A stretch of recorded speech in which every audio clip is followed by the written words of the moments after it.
we'll do the live thing first. Like,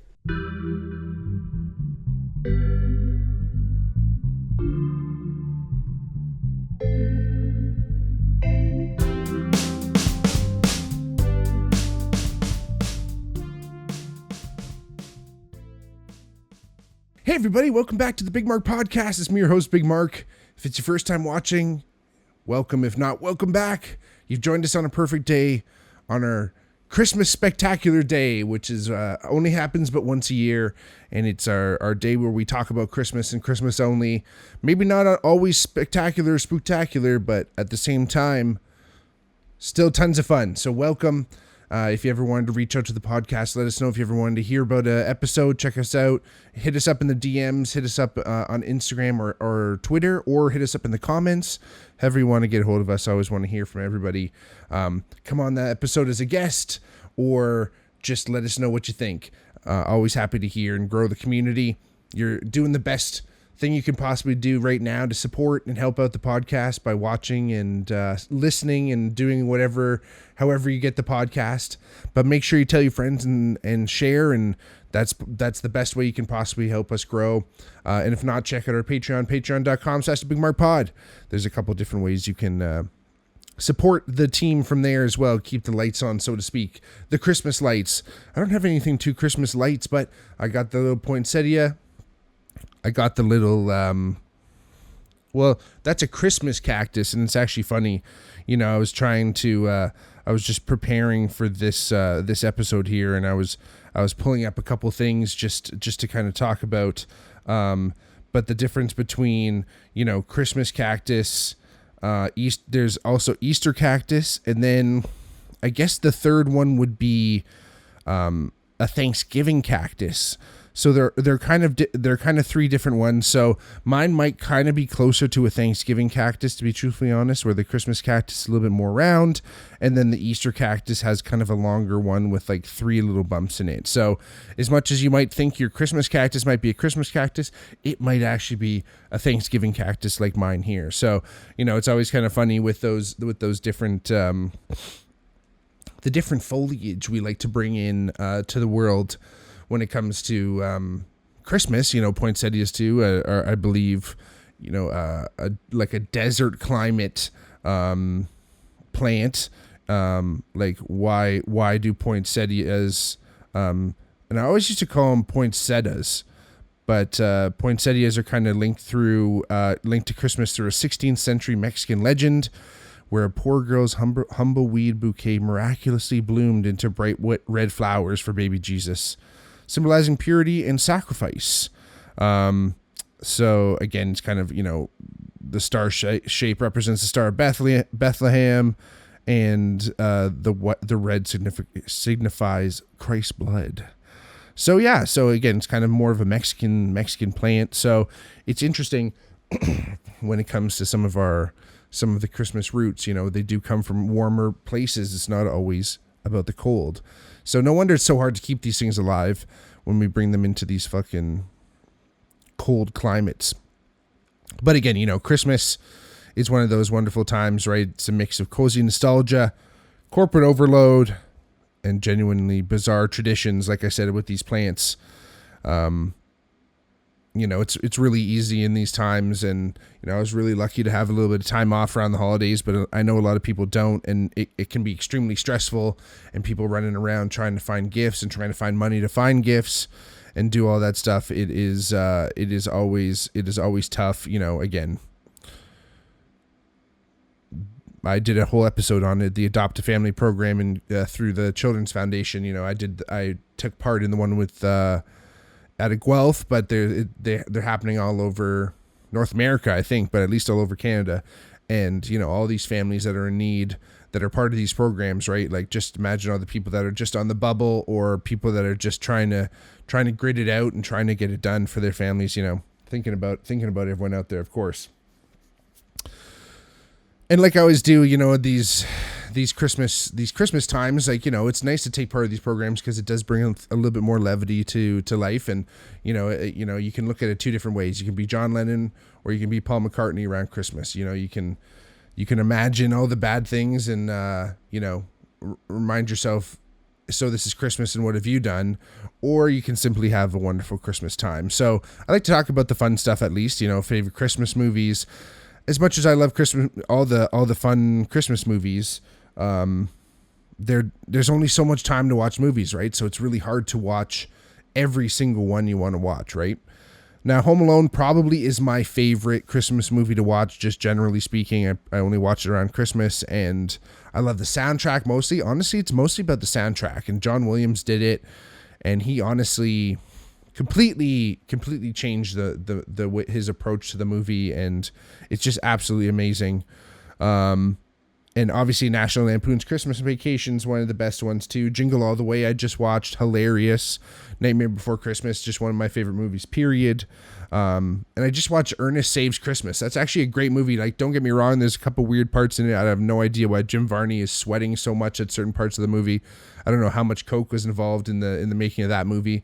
Different type of snow, I guess, but so funny, man. Like, I just love that Ernest sensibility, and he just did an absolutely great job. But like I say, I usually like to kind of go towards more offbeat Christmas movies, like Gremlins. Gremlins is one of those movies that you don't always think about as a Christmas movie, but happens during Christmas. It talks about consumerism, literally creating monsters. And I think there's that dark Santa monologue in there too. Batman Returns, that's definitely one of my favorite offbeat Christmas movies. Has that gothic Christmas aesthetic.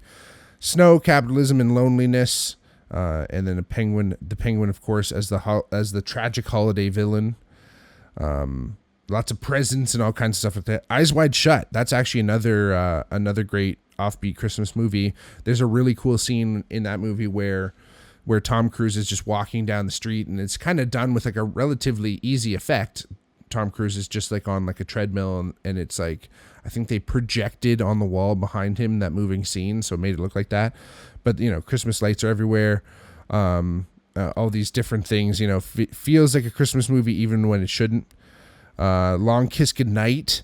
Obviously, the Christmas Chaos and Shane Black always go hand in hand. And Explosions and Holiday Cheer, amazing. And Rare Exports, which is one I never really heard about. I looked up in my research, and it's like Finnish Santa folklore. It kind of looks to Santa as something ancient and dangerous, which is really interesting. And there is like kind of this weird darkness when it comes to some Christmas movies, right? Because, it's not always, it's one way to approach Christmas. Yeah, there's all these lights and stuff, but sometimes when you're going through it, you can't really see through all that shine. And there is some darkness there. There's some kind of, keep mentioning capitalism, consumerism, all these things. That is tough, man. Like, again, it's asking a lot of people who might not have a lot to even put food on their own table, let alone buy all these gifts from someone. And you're all worried if you don't buy someone a gift, they're going to be upset. And it's like, it doesn't have to be that way, right?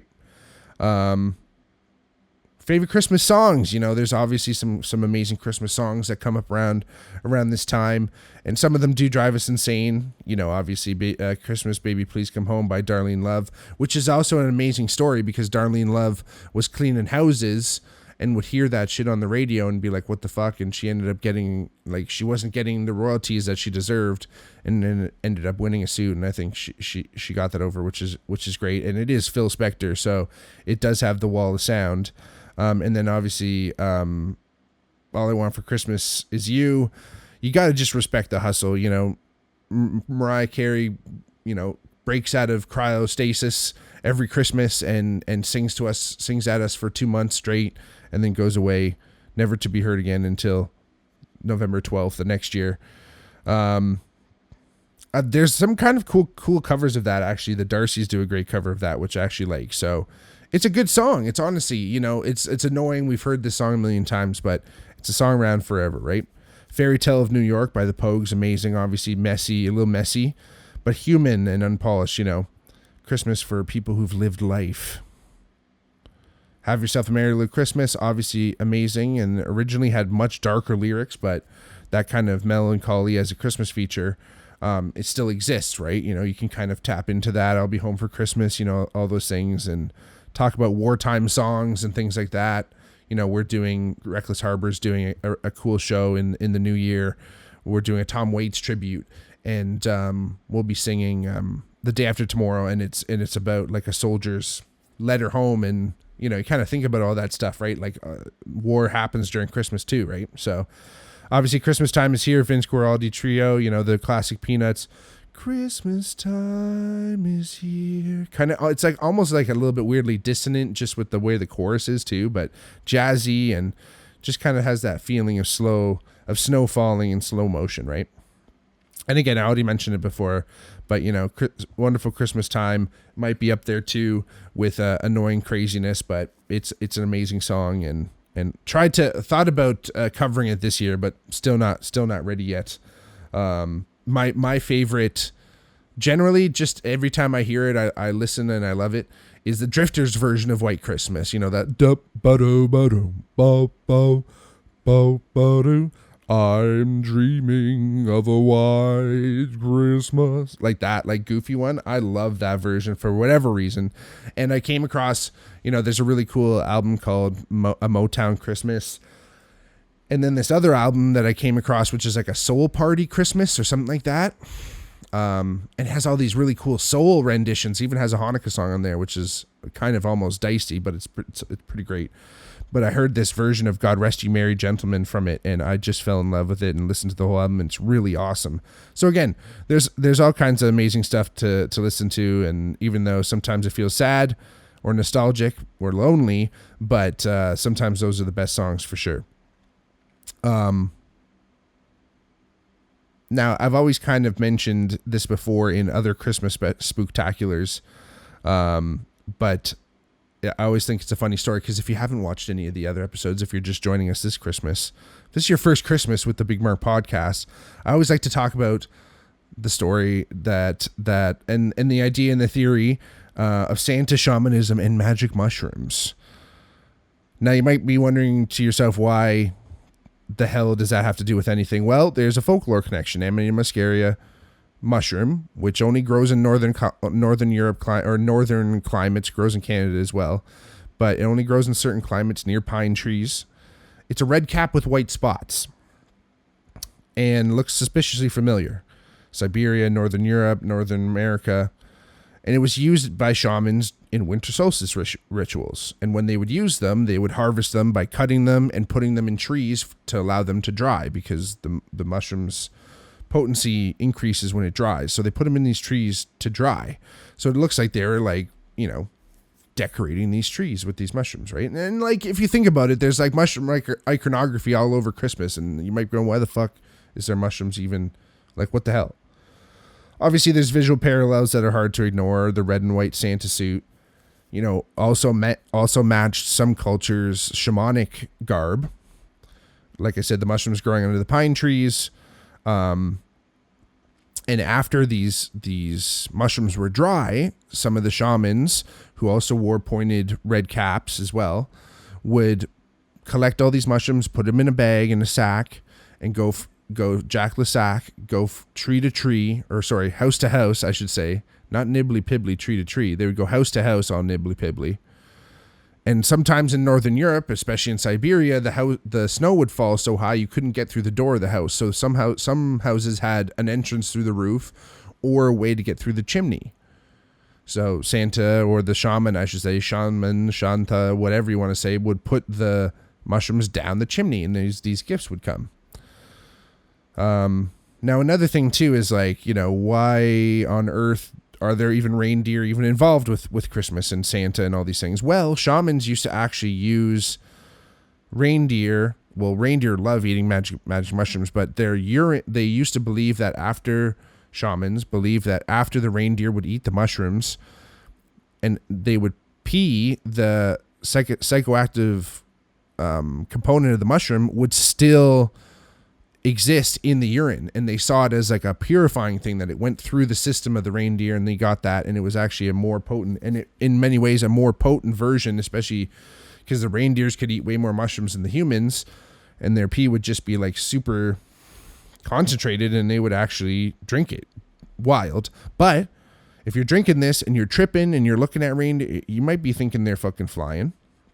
And obviously the effects of Amanita muscaria, euphoria, dissociation, and feeling like you're flying, right? So Are they just attributing that to the animals, or that's what they're kind of hallucinating and thinking about?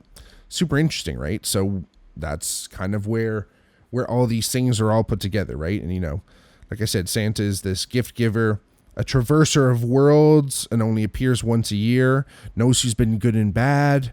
And, it, in some ways, Christmas is this kind of sanitized pagan ritual. It happens on the December 25th, which is the day of the sun, which is, 4 days after winter solstice, but that's the day that you're for sure the sun is back, because this whole, the whole thing, really, almost all religion, and the idea that there's a God and a sun God and all these ideas, the idea that when most humans, early civilizations, were pagan, they observed the sun around winter solstice, in the northern hemispheres at least, dip down below the horizon for 3 days and then come back up. And it was like this resurrection, and they thought the sun was fucking gone. And early civilizations that depended on the sun for agriculture and all these things did see this as the end of the world, and they would do anything it took to get the sun back. And they did do fucking wild shit, including sacrifices, and from lambs to people to fasting to all these different rituals, that when the sun eventually came up, just because essentially due to planetary motion, when the sun came up, they thought, oh, the shit we did worked. So yay, the sun is back. And then what do we have, a few thousand years later? We have a son of God dying and returning 3 days later. And then there's a whole new thing. And what happens to be the day that he's born? December 25th. So it's a lot easier to assimilate people into this information when they're already kind of feeling it, right? And they say that, in some early Christian iconography, the halo around, there was that halo behind a lot of like Jesus or holy figures. It wasn't like a circle, like around their head, like a ring. It was like this big, looked like a big plate behind their head. Some people think that that's like the bottom of a mushroom cap, or just a straight up sun, like literally like the soul, like the sun in the sky. So super interesting. And, it's not necessarily a conspiracy. It's kind of almost more like, history is sometimes stranger than fiction. And as much as humans evolve, so do ideas, right? So, again, I've alluded to it a few times already. Despite the commercialization and the repetition and bad music of Christmas, there's still something there that is magical. I think for all of us who enjoy Christmas, I know that there's a lot of people who don't dig on Christmas, probably because they've had really shitty Christmases in their lives. I'm only assuming, because it is a pretty overall fun time and everyone's happy and everyone's full of light, but I guess you only see what you choose to see. You know what I mean? But kind of Christmas persists because it taps into, it does look at that light versus darkness, right? Survival through the winter and togetherness even when it's messy, but light versus darkness is huge, right? You don't have, yes, there are dark things, but you don't have light without that dark. And sometimes you have to look at the light a little bit more, and maybe even if it is but once a year, just look towards the light a little bit more instead of the darkness.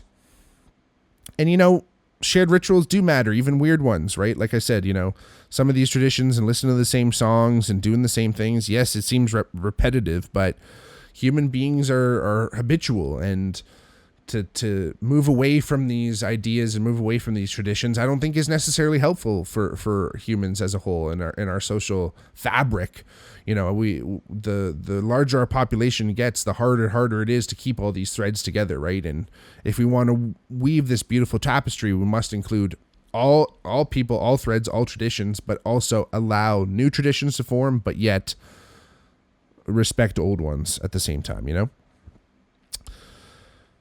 I remember a few personal Christmas traditions I used to, this is the day before Christmas. This is Christmas Eve right now when I'm recording this podcast, just to release it out to y'all before Christmas and hopefully get to listen to it and hopefully have time to check out some of the movies or suggestions I thought. And if you haven't seen some of those movies, I know I mentioned some pretty popular ones, but again, just getting into it and listening to some of that music.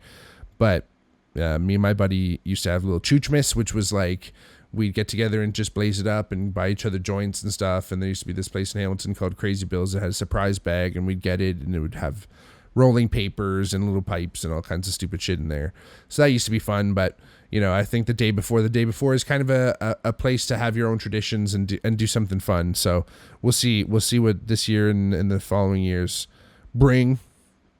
But yeah, in Lithuanian tradition, Christmas Eve is actually a little bit more, it's called Kūčias. It's a little bit more fun, it's a little bit more important than Christmas Day, I should say, where some other traditions, Christmas Day is the big thing.